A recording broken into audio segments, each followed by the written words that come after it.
Roop. Roop. Are you done?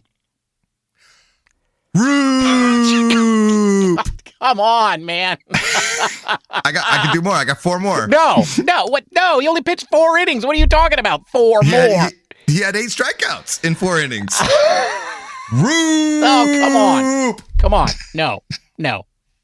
Okay, no? Look. Okay, look, he struck out the first 4 guys of the game. He was amazing. And look, the sky's the limit. I'm very pro Roop. Okay, I'm very positive, but let's not get carried away. Okay, he only pitched 4 innings, and the 5th inning was kind of a train wreck. And I'll give you that. You know, and he walked the number 9 hitter with a 5-run lead to lead off the inning. Yeah, 5-run lead. Yeah, you're right. And but you know that doesn't bother me as much as the not catching the pop up. Like I just feel like if he had just caught the pop up, got 1 out, it would have been way different. He definitely looked like that kid who was like, "Well, I'm the pitcher. I'm not supposed to catch it." And you're right. It was a 4-run lead. But even more so, right? You know, even more so. But yeah, I mean, it looked like the kid that was like, I don't have to catch it. It's not my play. And the catcher was totally like, I don't know where the ball is. And Chapman is like sprinting in and Roop's like definitely got his eyes on the ball. Like he's watching it the whole way. He's like, yeah, it's right there. He's pointing to it. Yes, like he's pointing it out. And I just, yeah, get it. But I also like, if he's not going to catch it, why are you creeping up so close? Yeah, exactly. Yes. Yeah, I get it. You know, so, but the pitching wise, I feel like he didn't do anything to ruin his chances of being the 5 starter going forward. No, he was very good. And I think he definitely deserves another start for sure. Not that I would, not that I think he should have it taken away from him. I just feel like Hayden Birdsong has the higher ceiling. And right now, that guy didn't get a sniff of anything.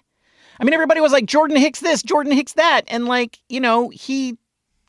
Jordan Hicks was fine. You need to start the timer. Roop! Roop! Oh, God. No. Roop! Bob, play the music.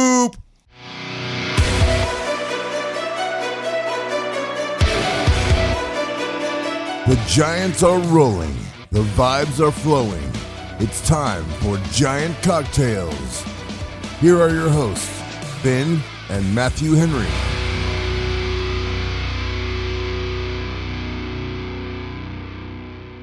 Welcome to another episode of Giant Cocktails. I might get a little excited about Roop.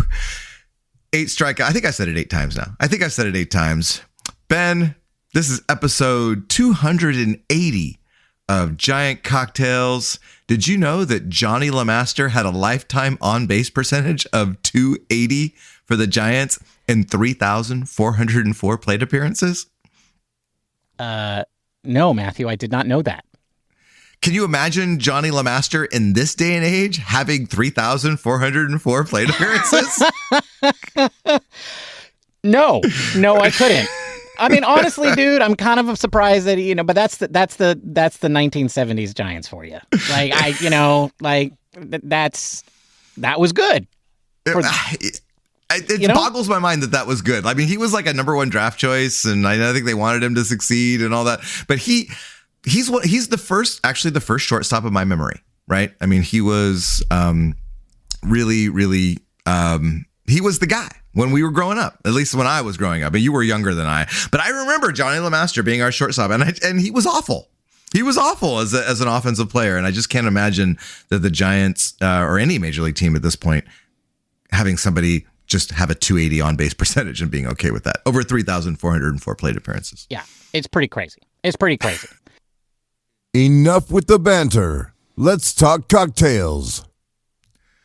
Well, thanks, Bob. Yeah, let's talk cocktails and maybe an explanation of why we missed today. What are you drinking, Ben?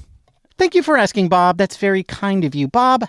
Today I am drinking a cocktail that I originally introduced on February 16th which I think was the February 17th episode from spring training, in honor of one injured catcher, Tom Murphy. And it was named Tom's Redheaded Lover, a.k.a. Ginny.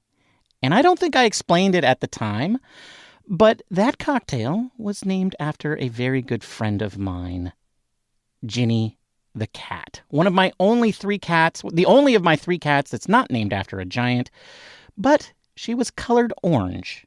And she was an absolutely amazing friend and cat. No, she wasn't. She was kind of a pain in the ass. But I loved her dearly, and unfortunately, I had to say goodbye to her on Sunday, which is why we missed our last episode. But in honor of her, I wanted to drink this cocktail that I named in her honor at that time. This one is for you, Ginny, and well, you'll find out what's in it, listeners, at the end of the show, unless you already listened to that episode, and then you know. This cocktail is as simple as Ginny was complex. And that's what I'm drinking, Bob.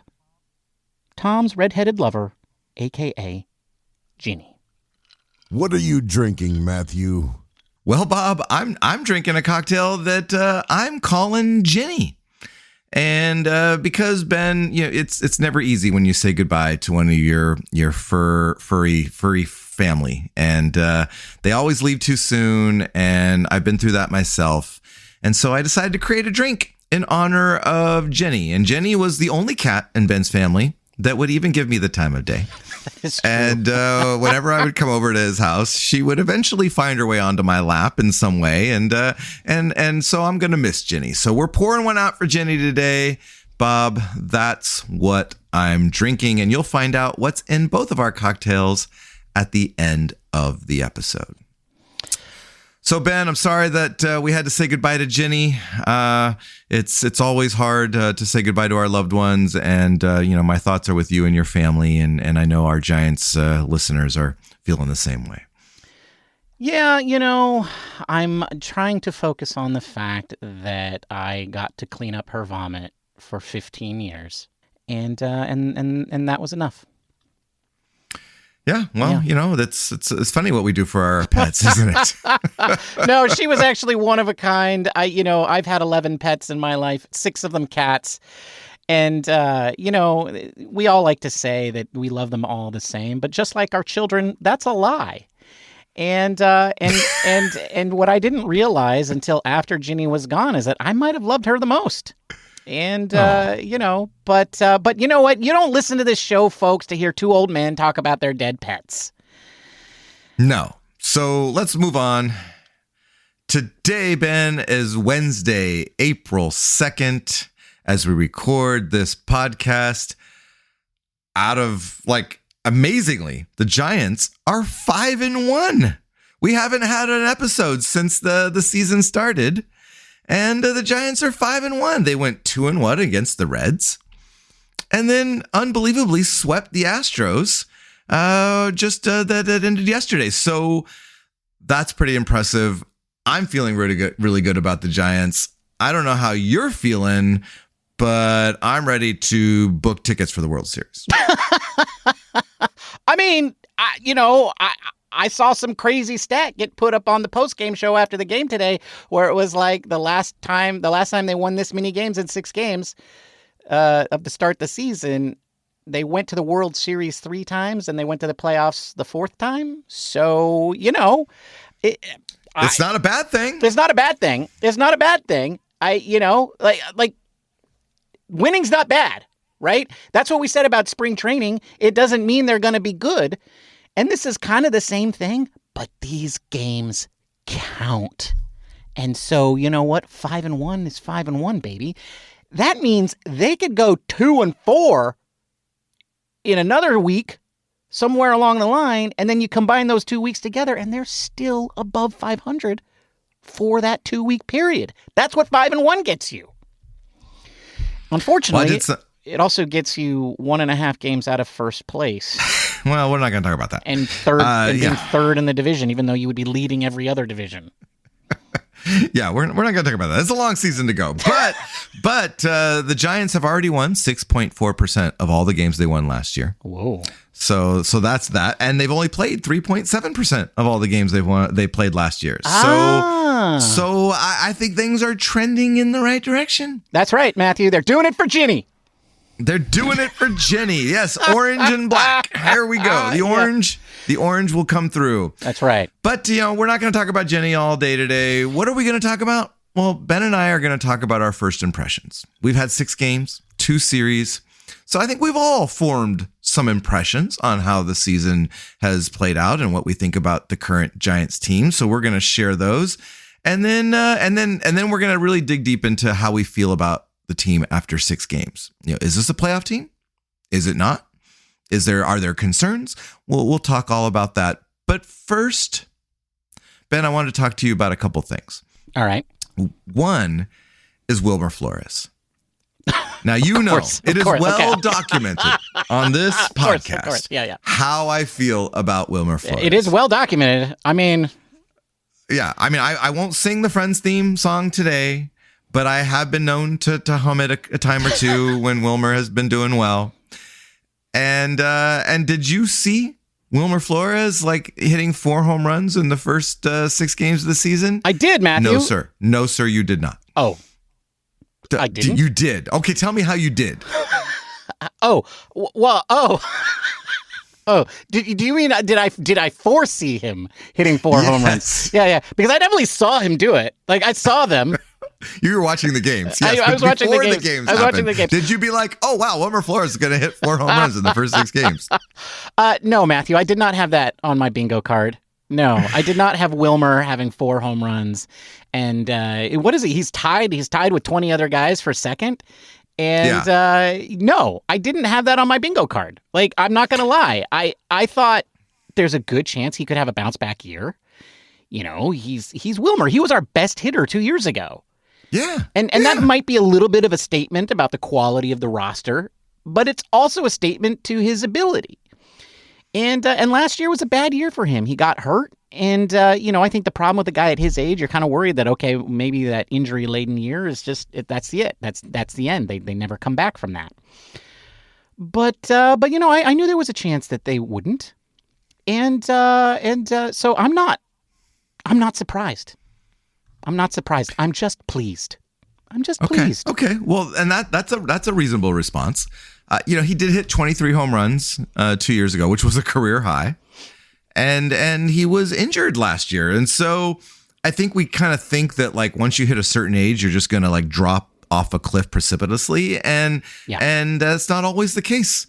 And Wilmer looks great. And what got me thinking about it was, if you remember back to 2023, it wasn't, it probably was 6 to 8 weeks into the season before Gabe Kapler realized that Flores was his best player. No, I do remember and really that. started playing him regularly. Yeah, we complained about it on the show. We did. And that got me thinking about how what if Gerard Encarnacion wasn't injured? That's a good point. That's a good point. So Gerard would be playing most of the DH at bats and Wilmer would be sitting on the bench. And we might be 3-3 at this point. That's true, because I think it's safe to say that Gerard would not have hit 4 home runs just because most people haven't. Right. I mean, a larger number than it seems usual has 4 home runs at this point, including Tommy Edman. Are you kidding me with that BS? Just come on. I know they played 2 more games than everybody else, but still, come on. Anyway, and you know what's amazing about all of this, Matthew? What's that? Wilmer's hit those 4 home runs without the torpedo. The torpedo. Man. The bat du jour. It's amazing to me how this stuff sometimes just comes out of nowhere. This was out of nowhere. Right? It was like nobody had ever heard this word before or even knew this thing existed before Thursday of last week. And then now the New York Yankees hit 8 home runs in a game. Yeah. And every single Major League Baseball team is going to have theirs by tomorrow or Friday. Yes. Today I was listening to KNBR. Bob Melvin said, when they asked him about the torpedo bats, he said, I imagine when we get home, there will be some torpedo bats waiting for us. And you might see some players using them in games in our home stands. So it'll be interesting to see which players decide to go with the torpedoes. Yeah, I mean, I think Fitzgerald and Schmidt should definitely do it. I think everybody else kind of like do whatever you want. I think Jung-Hoo Lee maybe not. Because, he's kind of a wizard with his thing. And I don't know that you want a bat. Because, I think sometimes he uses the end of his bat. Yeah, you don't want to mess with the mojo. Yeah, no, I don't know. No. I don't know if you're that good with bat control. I don't know that this is the bat for you. But I love this. I love it because a lot of people might say, it's the nerds ruining baseball again. Blah blah blah blah. But here's the thing: the pitchers have been winning the war, Matthew. They've been winning the nerd war. Right? With their spin rates. And then they even had their sticky stuff for a while to make their spin rates higher. They've got pitch shape. They've got, they got all that BS. And they've been throwing the ball harder because they've got all these improved mechanics.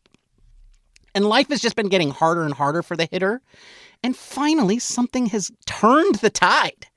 And I'm like, I heard a couple pitchers whining about it. And I was like, shut up. Right, because the pitchers have been dominating lately. Come on, you've been winning this war. And you know what I also liked about this? I heard Muncy from the Dodgers complaining because the bat supplier that makes these bats are their bat supplier, and he was like, I was kind of surprised we didn't know about it. That surprised me. And then they're not getting theirs until today as we record this podcast. And I was like, you know what? The you know what that is? That's privilege. There's a man who doesn't know how privileged he is. Well, what's interesting is that I listened to a podcast of Tim Kawakami, the TK show, his podcast. It's which he talks about Bay Area sports in general, but he interviewed Zach Manazian today, and he asked Zach, the general manager of the Giants, about the torpedo bats. And it sounded to me like Zach wasn't really prepared for this torpedo thing. And they're having to react versus being progressive about it. So I think that the Yankees were definitely ahead of the curve on this, and everybody else is reacting to it. I think everybody was taken by surprise. No, this was everybody was taken by surprise. Nobody knew this was coming. Nobody except the Yankees. Yeah. And so kudos to them. Interesting. Yeah. Interesting. No, I mean, I'm not surprised that the Giants didn't know, because nobody knew. The Dodgers didn't know. And honestly, Matthew, when it comes to doing anything smart, I just assume the Dodgers are going to do it first these days. You do think that. You do. Yeah. Agreed. So I'm glad it was anybody else. Normally, talk to Ben 20 years ago and I'd be like, of course it was the Yankees. But the Yankees aren't what they used to be. And and so I'm just glad it was anybody but the Dodgers, quite frankly. So yeah, I mean, and that's the way it goes sometimes. That's the way it goes. It is. All right, Ben. Well, I think it's time to talk about our first impressions. All right. And when we talk about first impressions, I think, after watching 6 games, you can't start off a conversation without talking about Elliot Ramos. And before the season started, we talked about how it was really important for the Giants that Elliot Ramos not be a flash in the pan, that he not be a one-hit wonder, that this was a 1-year and done thing. Ben, I don't think this is a 1-year thing. No. In fact, I was listening to this podcast the other day. These people were doing their early season predictions, and they were asking how many All-Stars are the Giants going to have? And one of these idiots. I said 3, by the way. I said 3. You said 3, yeah. And I think well, this was a different show, Matthew. It was a different set of guys that I was listening to. It wasn't us. No, but I'm just reminding listeners. That's right. You said 3. That's right. I said 2. But anyway, because you're pessimistic, right? But the show I was listening to was actually, there's some guys out there that could be, and they said that they called Elliot Ramos a borderline all-star. But he was an all-star. No, he was an all-star last year, but they were predicting he was going to be a borderline all-star this year. Was the prediction? Is that a compliment or a diss? Well, I mean, I'm just saying it was wrong. It was wrong right. Is what it was. I was wrong when I said, I mean, they were wrong when they said that. He's a borderline MVP right now, Matthew. He is. He's about to do something that nobody's done in Giants history. He's about to extra base hit an Extra base extra hits in the is- first 7 games. Right? I probably just jinxed him, which is fine. But you know what? We're going to be there on Friday anyway, so that was just going to jinx him. So, well, and the thing that's really impressed me most about Elliott is that, it was well documented before the season that he owned left-handers, but he's done a lot of his damage this year against right-handers. Yeah, I think against some pretty vicious right-handers at that. I think he only has a few at-bats against left-handers this year, just as the way it has shaken out so far. So, yeah, I mean, all of this damage is against righties. And, he was below average last year against righties. Yeah.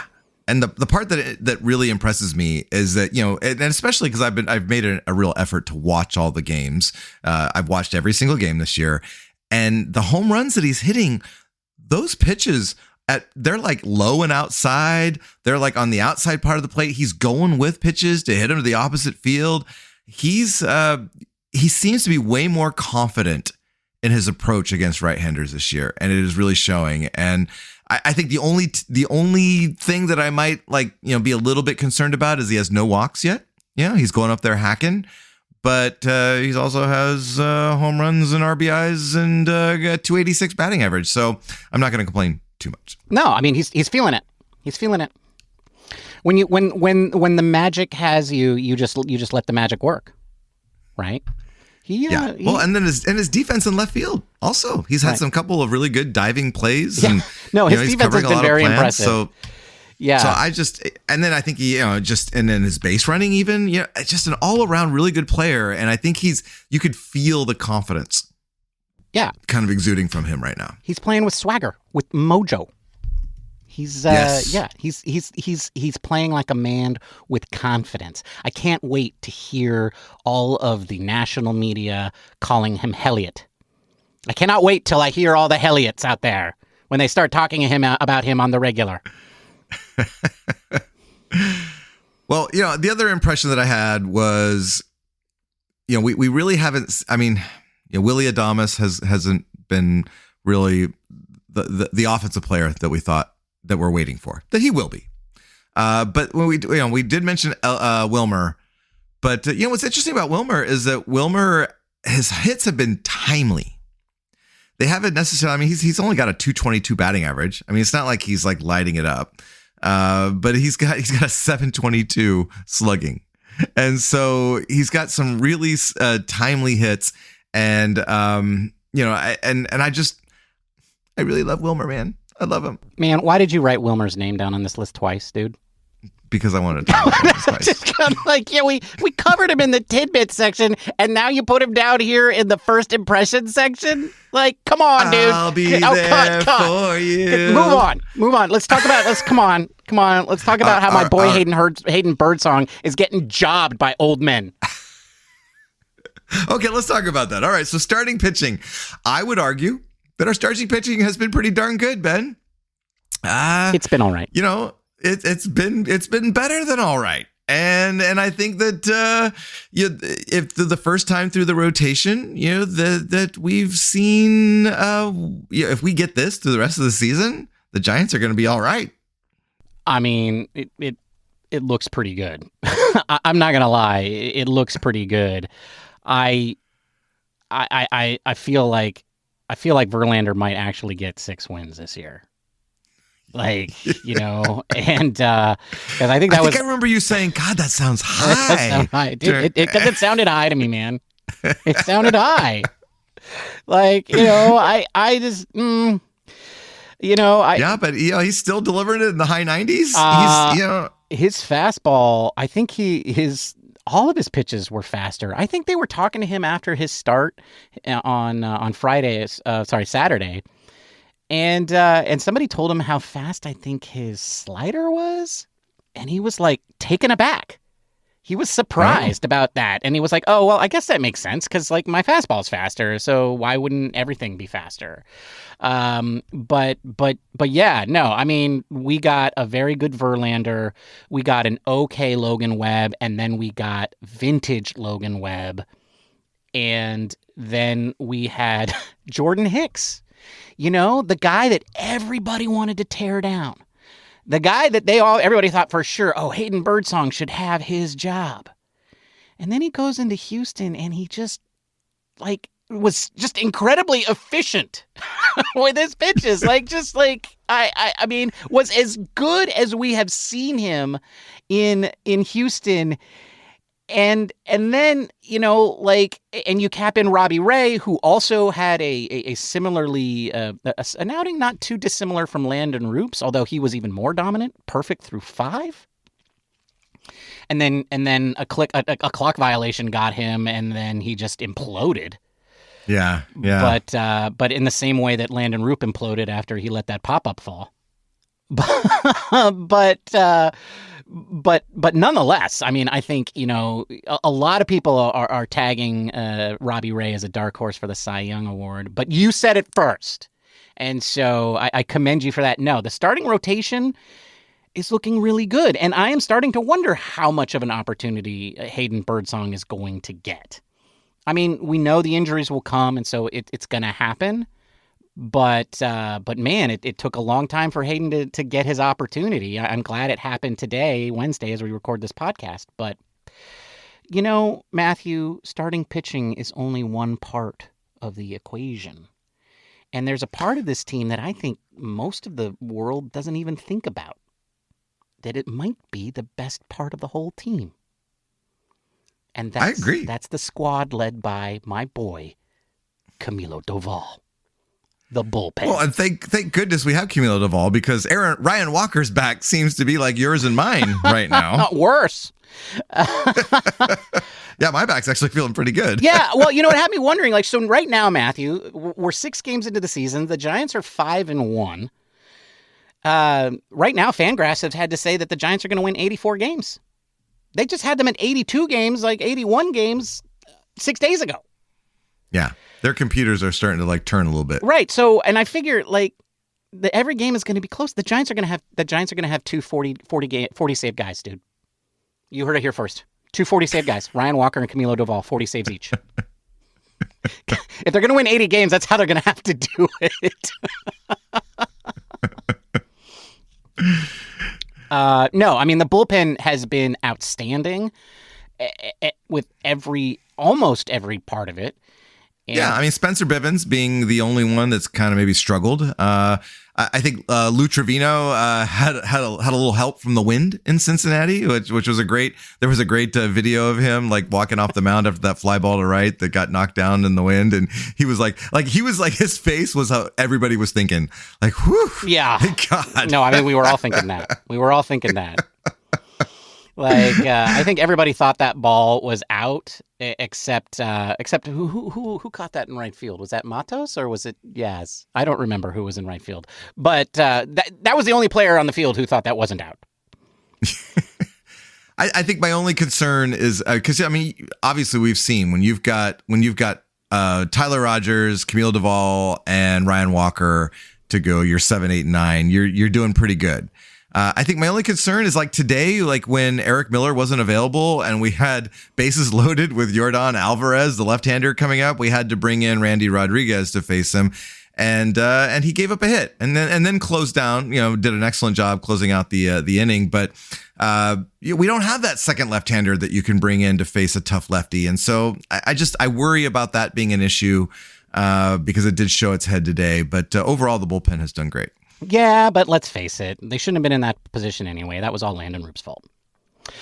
Matthew, I noticed that your first impressions were all positive. Well, of course, because the Giants are doing great. So they're all positive. So there's nothing wrong with this team. Nope. Everything's great.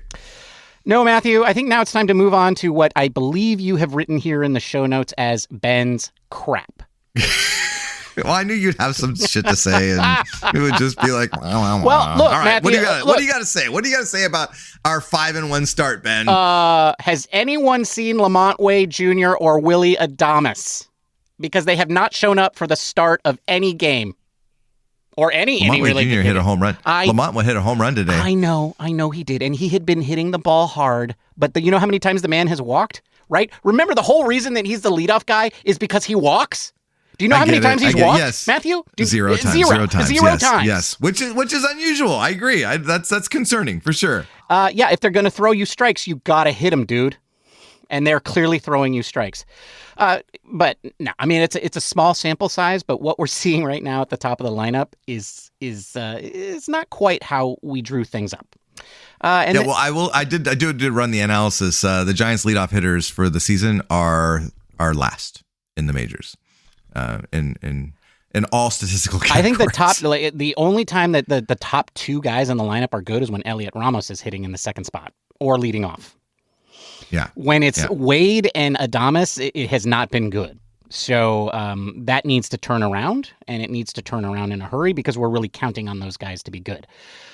The other thing that I want to point out is Patrick Bailey is tired already. I don't. Is he tired? Because he's hitting like he's tired. He's hitting like he's Patrick Bailey, Ben. Oh no, really? Oh God. Everybody kept saying, no, the real Patrick Bailey is the guy from the first half. You're saying that the real Patrick Bailey is the second half Patrick Bailey? He hasn't done anything to prove me wrong. Oh, man, I'm supposed to be the pessimist, not you. I know.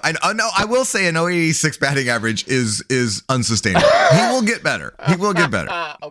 Okay. I mean, he's just got about like 220 and he'd be okay. Right. I mean, that's, Right. Okay. And he will. Okay. He will. Okay. That's where he'll end the season. We need Wade, Adames, and Bailey to wake up. Because right now, I don't know that what we're doing right now is sustainable. We can't get 40 save guys. This is not going to work. No, it can't work. All right. Having said all that, though, how do you feel after 6 games? How do I feel after 6 games? Well, I mean, honestly, I feel like the Giants have been doing exactly what they said they wanted to do. Like, this is exactly the kind of baseball and team that they thought they had. That's what they're getting. I think they probably think, they're not getting enough out of the first 2 guys, right? And I think they think that Patrick can be better. But otherwise, right, this is a team that is playing, that has great pitching, great defense, and is playing situational baseball, right? Like, I believe their stats, Matthew, when their batting average, which I know is not the best stat in the world, but I'm pointing out batting average because there's another correlation to the stat that I'm about to give you that everybody does point to. Their batting average with the bases empty, I think, is 186. Their batting average with runners in scoring position, which is interesting when you think about it, how everybody talks about how batting average is not an important stat, but then everybody wants to point to batting average with runners in scoring position as being a hugely important thing. But anyway, besides the cognitive dissonance there, my point is they're hitting 384 with runners in scoring position. Which actually leads the majors. Yeah, that leads the major leagues, right? Remember how bad they were at that the last 2 years? Like, I know it's only 6 games, but I don't know that there was a 6-game stretch last year, Matthew, where they were anywhere near that. Yeah, no, and I think it goes back to that whole approach thing, right? Where before it was like hit home runs. Right. Swing as hard as you can at any pitch that you can hit. And now it seems like they're really looking at situations. What's the situation in the game? How many runs are we down? How many outs are there in the inning? And it seems like they're adjusting their approach to the situation, and they're seeing results. And so it's baseball is not just see ball, hit ball. It's really about, doing the right things in the right moment, right. Moving a batter over, hitting a fly ball with a runner on third and less than 2 outs, doing all that stuff. And they seem to be doing it really well, right? In the first 6 games. Well, there was one game where it was a runner on second with 2 outs, and Jung Hoo came up, and I could see him looking at where the outfielders were positioned during the at bat, and then he eventually slices the ball down the left field line for a 2-out RBI double. And then there was Matt Chapman, who scores 2 with just a little chipper, right? That was not a Matt Chapman swing. No. He was just putting the ball into play, waiting for, and doing the little things. And it's like I know people think that they can't actually control those things, well, talk to Tony Gwynn about that. But also, like, the thing is, you can control those things. And what's amazing about that is that those things don't really show up in all of these newfangled stats. But, like, your approach matters. Like, changing how you approach an at-bat, given the situation, makes a difference. And it might only win you 1 or 2 extra games during the season, but that's the difference between the 5-1 playoffs and not playoffs. That's right. Yes. Or being 5-1 and 3-3. And so, like, those little things matter, and it really seems like right now, at this small sample size, that those things are paying off. But more importantly, this team is playing amazing defense. They're the only team in Major League Baseball without an error. They had an error today for about 2 innings. And they got taken away. Because the official scorer in Houston decided that nobody would try to actually catch that ball that Jordan hit at Casey Schmidt, and that he was commendable for just getting his glove on it. Yeah. But, the point is that, like, but it's not just about errors, right? I mean, we've seen Matt Chapman doing Matt Chapman things, right? And we see him do these amazing things, and it doesn't surprise us. We're still amazed, but we're like, tags out the runner, got him anyway, even though he forced him out of the base path, and then throws him out all on the run. Bobbles a ball from beyond the third baseline in foul territory, catches it in midair and still throws the guy out. But then you got Elliott diving for balls.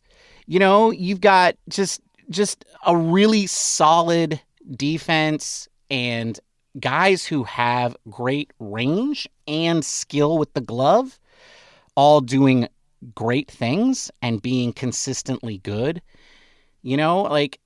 This is the way they drew it up. So I feel pretty good. I feel pretty good. I do too. Do you think everyone else underestimated the Giants though? What were your expectations going in? Was this what you expected? I don't think I expected all 5 starters to be this good going in. Like, I didn't expect that. But this is like, I did expect good defense. I did expect mediocre offense, right? I didn't expect Wilmer to hit 4 home runs. I was hopeful that Elliott would be on a tear, but I didn't expect it. I think everyone is underestimating the Giants. I will say this, like, I still think that this team has a tremendous weakness, and it will show itself eventually. Which is? Their depth. Somebody's going to get hurt, and Brett Wisely is going to come to save the day. And he's Christian Koss is going to come and save the day. I don't know if you know this, Matthew, but Christian Koss is already on the roster, bro. He's already on the roster, dude. Like, he's already there. He would start. He would play. Okay. Okay. Well, yeah. I mean, still looking for his first major league hit, but two on base twice. I appreciate you putting your faith in a 27-year-old rookie who has only played 1 major league baseball game in his career. I'm grasping at straws. Yeah. I'm glad. I agree with you that depth will be a problem. Sure. If anyone significant gets hurt, we are definitely going to see that problem. What if Lamont Wade Jr. just implodes? Right? Like, what if this is as good as it gets, right? Like, right now. Okay. Then Bryce Eldridge. Bryce Eldridge hasn't played a game, dude. He hasn't played since they sent him down to Double-A. So, like, I mean, I might be wrong at this point, but, man, the guy was hurt. He was on the shelf. So, like, Bryce Eldridge ain't showing up. Nobody's showing up. So, like, if Lamont Wade goes down, we're in a world of hurt. Okay. Yeah, you're right. It's been a great start, but we have to pray everyone stays healthy. I mean, that's the thing, because they're not going to stay healthy, because they never do, and that's the one thing. That's the one thing a naysayer like me can hang my hat on, right? Because I can be like, hey, you know what? Somebody's going to get hurt, and we're all going to be like, here comes Brett Wisely, or I'm so glad that nobody picked up David VR, so they could put him on the 40 man. And even though he's a right-handed bat, he's going to replace Lamont Wade Jr. I don't know. Is Jake Lamb still on the team? I don't even know. Does anybody know? Jake, are you there? We don't want Jake Party Lamb. Of Lamb. Lamb. Party of one. All right, Ben. Well, okay. So first 6 games, let's just agree. Been better than expected. Gives us a lot of hope. Way better than expected. You and I on Friday. Where are we going to be? Well, we're going to be in San Francisco, Matthew. We are. We're going to be out in your old stomping grounds where you had your season tickets. That's right. I don't remember what it was. 135, 130 something. Out in left field. Yeah, out in the left field foul line. That's where I caught my one and only foul ball. Edgardo Alfonso hit what everybody at the time hoped would be a home run. Instead, he hit it right into my glove. Yeah, that's pretty impressive. I had my one and only foul ball was a Ryan Klesko foul ball from the Padres Giants games in San Diego, and he fouled it back off the press box, and the Giants were winning by so much at that game at that time. It was the 9th inning. Nobody was around me, and I caught it. I was right behind home plate, and I just caught it. I had plenty of people, and I caught mine on the fly, and it was. I know that was impressive. It was even with the foul pole. All right, but that's what we're going to be against the Mariners. The Mariners, who are 3-4 at home, I might add. This is their first road trip. Their expected home record was supposed to be 2-5. So they're good.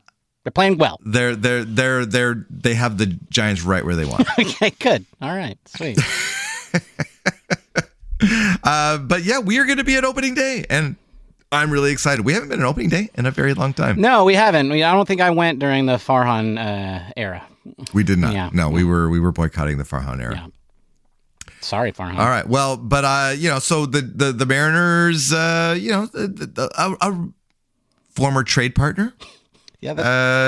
Mitch Haniger got released this year. So really? We won't even see Mitch. But Robbie Ray was still kicking strong for the Giants. So we won that deal. All right. Well, maybe Mike Ford will show an appearance. I don't know. I don't even know where Mike Ford is these days. Played for the Reds or something. Oh, I don't know. Okay, I just felt like he was just back and forth between the Giants and Mariners. Well, for a while he was. I don't know what happened to Mr. Ford since then. All right. Isn't it time for the booze, boys? Yes, it is time for the booze. What are you drinking, Ben? Oh, Bob. Yeah. It's so weird that we do this twice again. I don't know whether to thank you for asking me twice. But anyway, Bob, today, as I said, I am drinking Tom's Red-Headed Lover, a.k.a. Ginny, in honor of my dearly departed cat, Ginny, who I think is going to be the Giants' spirit animal this year, right? Like, I can feel it. She's going to carry them to the promised land. Like, do it for Ginny. She is. Do it for Jenny. do it for Ginny. Bob, what's in the Red-Headed Lover, a.k.a. Ginny? It has 1.5 ounces of Old Tom. It says here in my list of ingredients, Murphy gin. That's not a real thing, folks. It's just Old Tom gin. But Old Tom gin is a real thing. So make sure you get Old Tom gin. Don't get London Dry gin because they're very different. And then there's 3/4 of an ounce of lemon juice. I'm using Meyer lemon juice, so it's just slightly less acidic and more flavorful in this particular version of it. And then you're going to put that into a highball with ice. You're going to leave that perfectly alone. And then you're going to top it with 3 to 4 ounces of ginger beer. And you're going to let the bubbles stir the cocktail for you. And that is how you make Tom's Red-Headed Lover, a.k.a. my dearly departed Ginny. Rest in peace. That's a tasty cocktail. It's actually a little tart, and it's likable, but it's also kind of hard to like, and that describes Ginny pretty well. It really does. What are you drinking, Matthew? Well, Bob, I decided to create a cocktail in honor of our girl Jenny. So and Ben is a tiki-ish guy. This is not a tiki drink by any means, but I kind of went in that direction. So it's got 2 ounces of white rum, 1 ounce of ginger liqueur, a 1/4 ounce of Grand Marnier. So I had the ginger and the orange. Mm-hmm. And then we got a 1/2 ounce of orgeat, 1 full ounce of lime juice, 2 dashes of orange bitters, and 2 dashes of peach bitters. Because, folks, Ginny was an orange cat. She was bitter. All right, so we're going all in on orange, and we're going all in on the bitter. Yeah. And you're going to put all those ingredients into a cocktail shaker with ice, shake it for 10 to 15 seconds, double strain into a chilled coupe glass. And you're going to garnish it with a lime wheel, and you're going to just toast one to Ginny. We'll miss you. That's a tasty cocktail. It is. And rest in peace, Jenny. We will definitely miss you. That does sound like a good cocktail. Well, and that's a wrap, folks. Thank you for joining us. We will be back on Monday with more rants and raves and hopefully less sad stories about cats.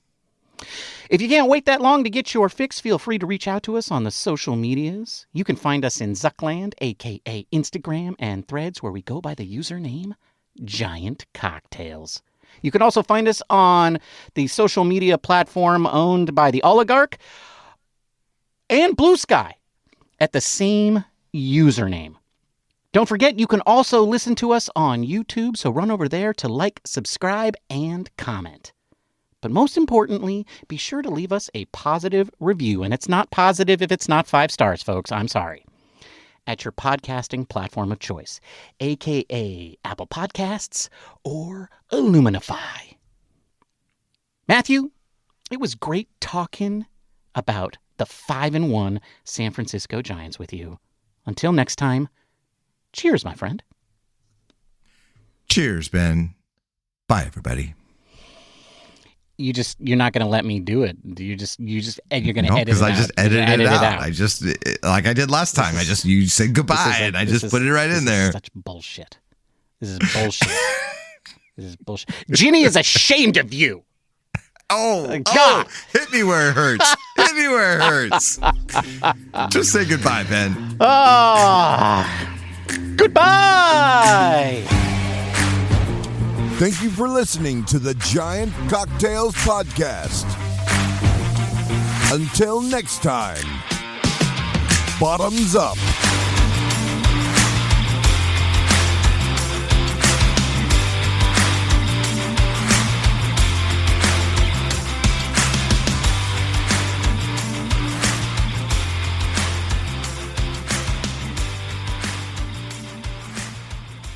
So Willie Adames may not be like the hitting the way we thought, but he is like the number 1 cheerleader for sure. No, he's absolutely the number 1 cheerleader.